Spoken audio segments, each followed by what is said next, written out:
27 Letters podcast page.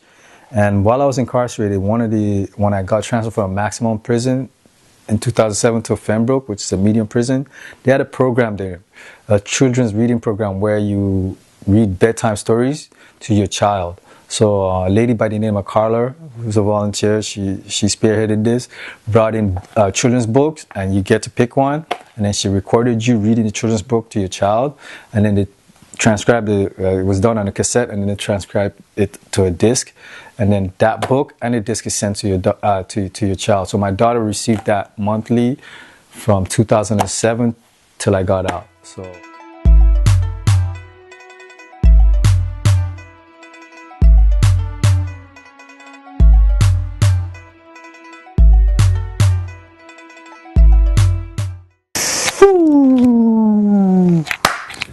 Welcome to another episode of Don't Quote Me on the 27 Letter Podcast.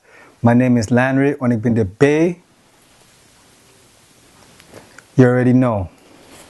Got some new gear here, some 27 letter merch. Hopefully, I'm gonna get some more done up, and you guys be able to get some. But today, I want to talk about a little bit about some of the work I've been doing, and in particular my writings. 27th Letter revised version was published on August 27th of last year. This book was originally published in 2017, 7 years after I came out. If you guys are new and don't understand what's going on, I'm just going to run through a little summary. In 2002, Lanry was incarcerated and removed from his daughter's life. In order to maintain contact, and even during the darkest of times, he wrote his daughter, Tatiana, on the 27th of every month. This revised version brings new life to the original. New poems, photography, and reflection on the letters. So, again, just to give you a quick summarize of what led to me writing these letters. In 2002, I got incarcerated and sentenced to life. In prison, my daughter was only a year and a half. Her name is Tatiana. And since I got incarcerated, my relationship with her mother got dissolved. And in that being dissolved, it pretty much ended my relationship with my daughter, you know. So you know how that goes sometimes, but it is what it is, you know. It didn't have to be difficult, we didn't have to be complicated, but it was, and we're here now. So that's what galvanized me to start writing letters while I was incarcerated. I was in prison because, you know, I went like a good 5 years without seeing my daughter, or you know, and then even calling home back then, you have to make collect calls. Now they have a new system where you can have prepaid cards, so you don't have, that collect call doesn't have to be a burden to the people on the outside who you're calling. But until that happened, I had a hard time. You know, my collect calls wasn't being answered or nothing. You know, I was just being, you know, left in the dark.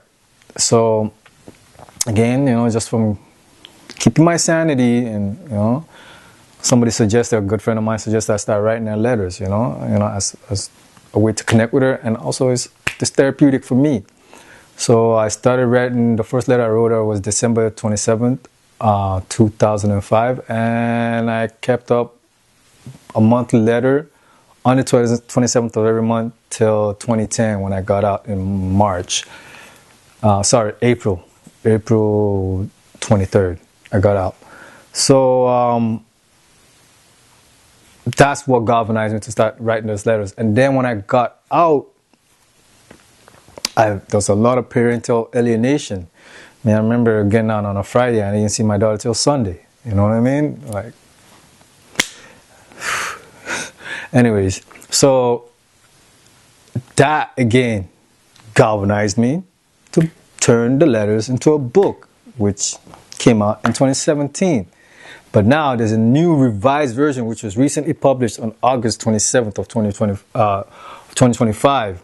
And this one includes reflections and more poems. I had a couple of poems in the original version, but I have more poems, photography, and again with the reflections. So please, when you get a chance, go check out 27letters.com to get yourself a copy of this book, which I mean was inspired by a real situation for myself, and the whole experience was quite liberating in just writing these letters, because again, I didn't know what the future held for me and her.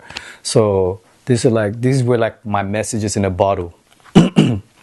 And to add to that, we have a 27 Letters podcast page, and while I was incarcerated, when I got transferred from a maximum prison in 2007 to Fembroke, which is a medium prison, they had a program there, a children's reading program where you read bedtime stories to your child. So a lady by the name of Carla, who's a volunteer, she spearheaded this, brought in children's books, and you get to pick one, and then she recorded you reading the children's book to your child, and then they transcribed it. It was done on a cassette, and then they transcribed it to a disc, and then that book and the disc is sent to your child. So my daughter received that monthly from 2007 till I got out. So on our page, my son's Morocco and Messiah, we have a playlist of children's bedtime stories. See, this is what inspired it, because I know there are children out there, but I've just seen a squirrel climbing up the wall. Wow. Yeah, you see this. Where's it going? Oh, it's hiding stuff? Oh my God. Got a little bootleg crock outside that we use in the garden, and we hang it on the wall, and I think it just hid something in it. Anyways, peace to that squirrel. So that's what galvanized me to start filming and get my children to read children's bedtime stories for other children who might not have anybody to read to them, you know. Like even my daughter, when she goes to bed, instead of me reading to her, she likes to listen to other people's bedtime stories, you know, books read out loud. So again, if you have children, before they go to bed, check out our YouTube page, 27 Letter Podcast, and go to the playlist, Children's Bedtime Story. And I think we have like 15 to 20 videos up there. We're going to do a lot more. So again, 27 Letters, the book, please make sure you get yourself a copy. Okay, 27letters.com. And also on my website, as a side note, I have blogs I write. So I touch on different topics and so on and so forth. And you guys know I have interesting perspective. So I hope you check out those blogs that I've written on the website, 27letters.com. Now, I believe October 27th or November 27th, I can't recall, but I published my latest book, The Timekeeper of Justice. So when I won my appeal, this is loosely based on my life. You know, the character in it, Trevor Black, you know, it's a fiction, and there's a whole story behind that, how I got that name, which I'm going to touch on. But so when I won my appeal in 2010, I got transferred from prison to the city jail, which was close to the courthouses, because that's where I was going to go to finalize what the deal was, whether I was going to get more time or less time, time served and get out. Because at that point I did like almost 8 years. So while I was in the Don jail in the city, I met the young men who were pretty much at the beginning of their life bid, you know, looking at life. They were looking at life. They hadn't gone to trial yet, but were looking at life. And I remember after I got out, like being, I remember when I was incarcerated and going to trial, originally nobody was there. I could look back and nobody was there for me. And, you know, it's a precarious position to be in when you're fighting for your life, your freedom, and you say two heads are better than one, and nobody's there to watch your back. And there's a lot of outrageous things that happen within my trial, which is why I won my appeal. And again, this is kind of the reason why this book came about. Okay, going to those trials and sitting down, and as time went on and I started having children, I started bringing my boys. You know, when they were old enough to understand, I brought them to court cases. We've been going ever since. I don't bring them all the time, but whenever I can, they love it. You know, we take the train downtown. So, especially my oldest son, he's very intrigued with all the court proceedings and the drama within each cases. So so this is where the whole premises of this book comes from. Is I'll just read the blurb. Wrongly convicted and sentenced to life, Trevor Black emerges from prison after 8 years. See, loosely based on my life. A free man with a purpose, determined to rebuild his life quietly. He spends his days visiting the courthouse, an unlikely sanctuary where he offers insights to those lost in the system.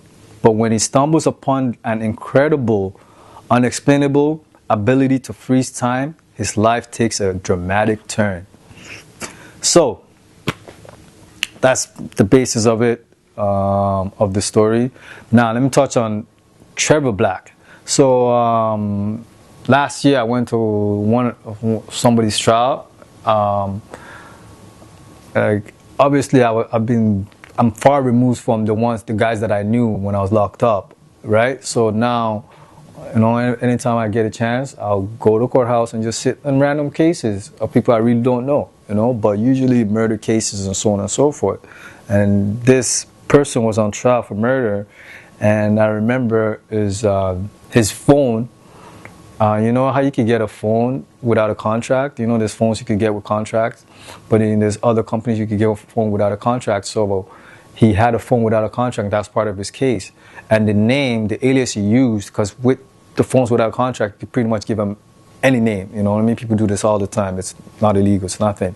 So you just give him any name. I have two phones. One of my phones is without a contract. So I don't know the name I gave for that. But so the name he gave for this phone without a contract was Trevor Black. And this is part of his case. So I heard it. And I was like, well, you know what? I want to use that name as a character. So that's where the name Trevor Black came from, you know. So when you get a chance, please go on my website, 27letters.com, and pick up both books, if possible, or at least one of them, you know. My first book, An Imprisoned Father's Words to His Little Girl, and The Timekeeper of Justice, my latest book. I have more books that will be published in the coming months. These ones are strictly children's book, for obvious reasons. So that's what I'm really delving into. I've recently connected with an illustrator, so I'm just waiting for the feedback on a sample of the work they're going to do for me. And once I approve it, just look out for these books. They're going to be coming fast and furious, you know. So yeah, I have quite a few stories written on my desktop. So again, when you get a chance, 27letters.com, and on my website, subscribe to our newsletter, okay? So that way you get emailed as soon as I post or I publish a book, you know. 27letters.com. Thank you guys for joining me today. I appreciate it. And hope to see you guys next time. And check out this next video on Skin Deep, why you should not judge anyone by their status. Okay? It's somewhere around here, around my face. Just click on that video, alright? Peace.